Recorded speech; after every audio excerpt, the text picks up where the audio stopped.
Mind hacks question, bakit ayaw niyang i-label? Kung ikaw na ang lahat sa kanya, bakit parang ayaw ka pa rin niyang ipangalandakan?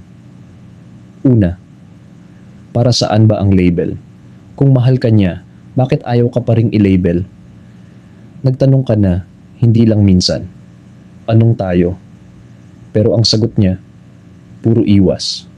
Gusto ka raw niya, pero hindi handa. Gusto mo lang naman ng kasiguraduhan, pero bakit parang kasalanan pa yun? Comment mo nga, G, kung deserve mo ng label. Pangalawa, mahal ka ba talaga niya? Kung mahal ka, bakit hindi ka pwedeng ipagmalaki? Bakit parang ikaw lang ang proud? Napapaisip ka tuloy. Baka may ibang dahilan. O baka ikaw lang pala ang umaasa. Pero, bakit mo pa rin iniintindi? Kung relate ka dito, type ouch sa comments. Pangatlo, label is security. Di lang yan basta tawag, yan ang assurance na hindi ka option, na hindi ka side story.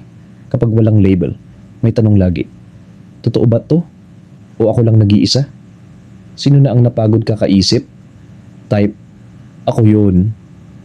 Pang-apat, ayaw niyang ma-responsibilidad, ayaw kanyang i-label. Kasi alam niyang may kasunod na pananagutan. Kapag may title na, may obligasyon na. Pero paano naman yung sakit mong walang pangalan? Hindi ba dapat pareho kayong may choice? Bakit ikaw lang lagi ang nag-a-adjust? Kung ikaw ang laging nauunawa, type sila lagi una. Panglima, bakit ka pa nagtitiis? Kasi mahal mo. Kasi umaasa ka. Na balang araw, siya mismo ang tatawag sa'yo ng kami. Pero habang wala pa, parang ikaw lang ang lumalaban. Ikaw lang ang naniniwala. Ikaw lang ang nagmamahal. Kung ikaw ang laging sana kami, type relate. Pang-anim, kung di ka kayang i-claim, baka di ka rin kayang ipanindigan label is love na may tapang.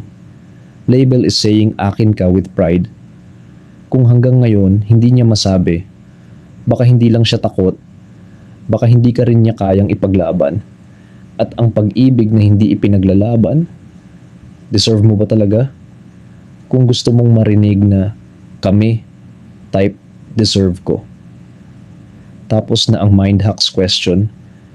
Pero baka sa puso mo, kakasimula pa lang. May gusto ka bang topic sa next episode? Drop mo na.